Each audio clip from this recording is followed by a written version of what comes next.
राम राम मित्रों, आइए जानते हैं कि कैसे दशानन रावण बना। दशानन और कुबेर दोनों ही ऋषि विश्रवा की संतानें थीं। दोनों सौतेले भाई थे। ऋषि विश्रवा ने अपना राजपाट, सोने की लंका, सब कुछ कुबेर को दिया हुआ था, लेकिन दशानन ने कुबेर से सब कुछ छीन लिया। पिता के कहने पर कुबेर ने विरोध नहीं किया, बल्कि लंका को त्याग करके कुबेर हिमालय चले गए। लंका का राजपाट मिलते ही दशानन महाअहंकारी हो गया। वह इतना अहंकारी हो गया कि साधु जनों पर अत्याचार करने लगा। उसका अत्याचार दिन प्रतिदिन बढ़ता ही जा रहा था। जब कुबेर को पता पड़ा कि दशानन ऋषि मुनियों को, साधु जनों को परेशान कर रहा है, तब कुबेर ने एक दूत भेजा ताकि दशानन को समझाया जा सके। लेकिन दूत की बातें सुनकर दशानन इतना क्रोधित हो गया कि जिसकी कोई सीमा ही ना रही। कुबेर के कहने पर दूत दशानन को सत्य के मार्ग पर चलने का सुझाव देता है, लेकिन दूत की बात सुनते ही दशानन क्रोधित होता है और दूत की हत्या कर देता है और निकल पड़ता है हिमालय की ओर, जहां वह कुबेर की नगरी अलकापुरी पर आक्रमण करता है, कुबेर को घायल करता है और कुबेर से अलकापुरी और पुष्पक विमान दोनों ही छीन लेता है। एक दिन दशानन पुष्पक विमान में सवार होकर विचरण के लिए निकलता है। तभी एक पर्वत के पास से गुजरते समय उसके विमान की जो गति है वो स्वयं ही धीमी पड़ जाती है। पुष्पक विमान की विशेषता है कि वह इच्छा शक्ति से चलता है।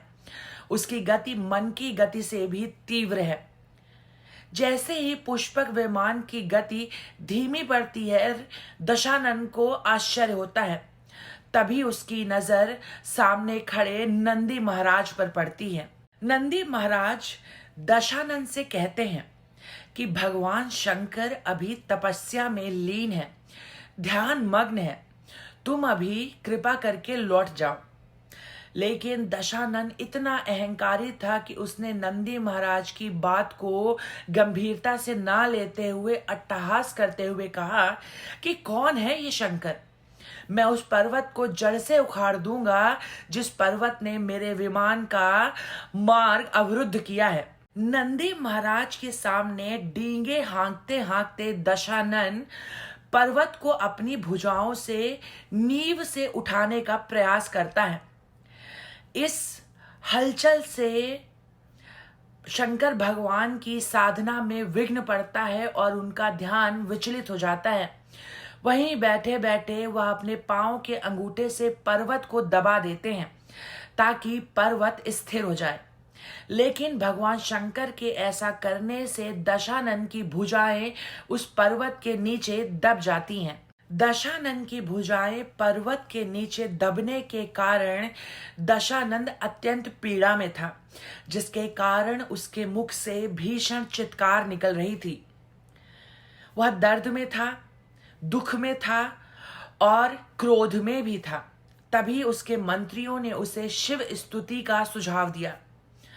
रावण ने चित्कार करते हुए भगवान शिव का ध्यान किया और शिव स्तुति का गान किया।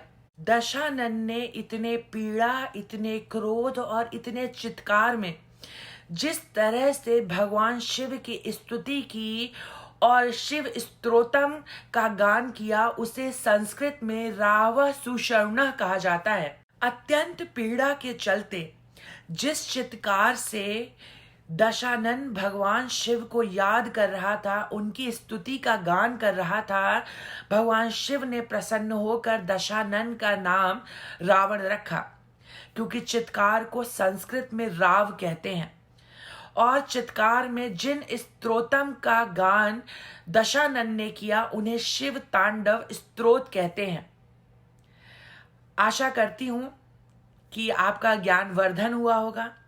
अगर मुझसे कोई त्रुटि हुई है तो मुझे क्षमा करें और जाते जाते मेरे वीडियो को लाइक करें, मेरे चैनल को सब्सक्राइब करें और कमेंट सेक्शन में अपनी राय भी साझा करें।